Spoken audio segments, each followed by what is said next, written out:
بسم الله الرحمن الرحيم.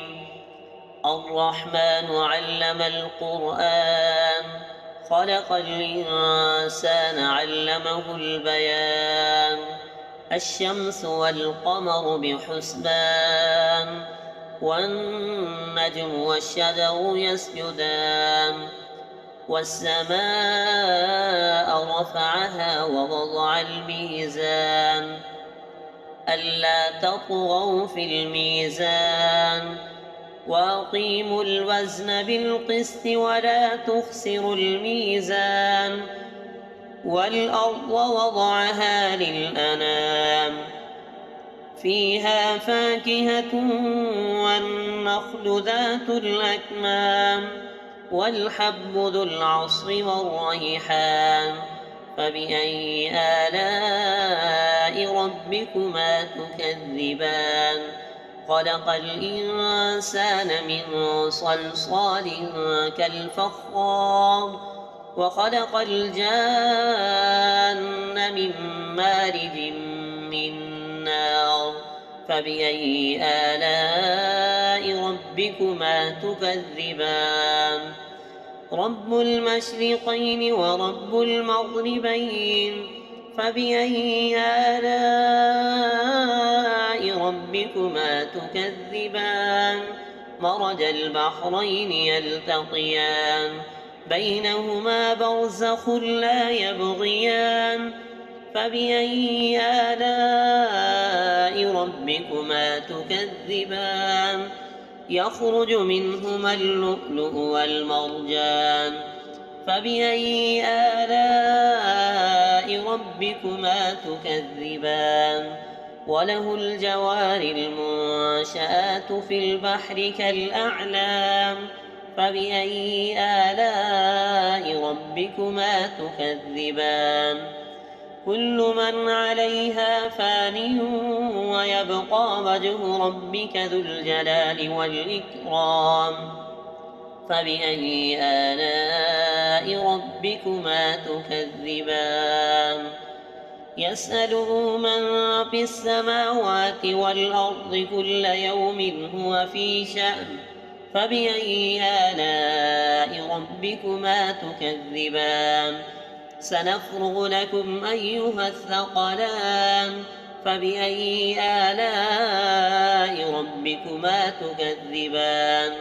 يا معشر الجن والإنس إن استطعتم أن تنفذوا من أقطار السماوات والأرض فانفذوا لا تنفذون إلا بسلطان. فبأي آلاء ربكما تكذبان؟ يرسل عليكما شواظ من نار ونحاس فلا تنتصران. فبأي آلاء ربكما تكذبان؟ فإذا انشقت السماء فكانت وردة كالدهان. فبأي آلاء ربكما تكذبان؟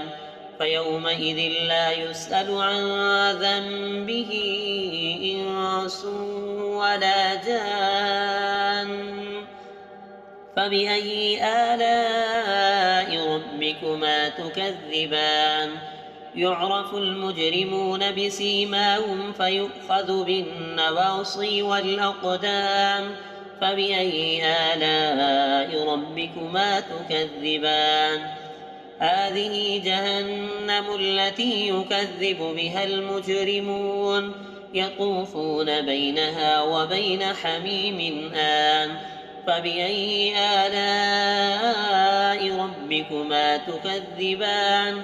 ولمن خاف مقام ربه جنتان.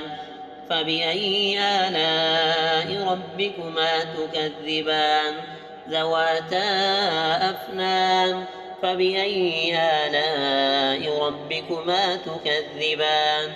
فيهما عينان تجريان. فبأي آلاء ربكما تكذبان؟ فيهما من كل فاكهة زوجان.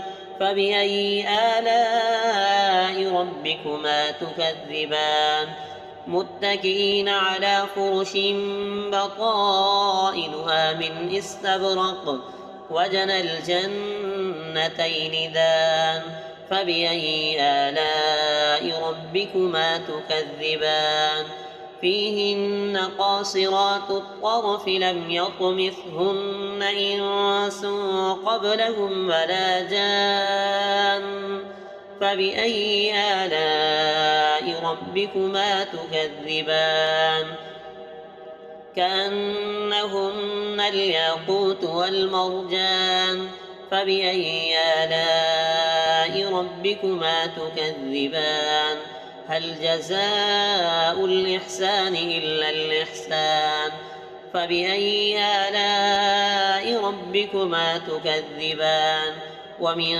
دونهما جنتان فبأي آلاء ربكما تكذبان مدهامتان فبأي آلاء ربكما تكذبان فيهما عينان نضاختان فبأي آلاء ربكما تكذبان فيهما فاكهة ونخل ورمان فبأي آلاء ربكما تكذبان فيهن خيرات حسان فبأي آلاء ربكما تكذبان حور مقصورات في الخيام فبأي آلاء ربكما تكذبان لم يطمثهن إنس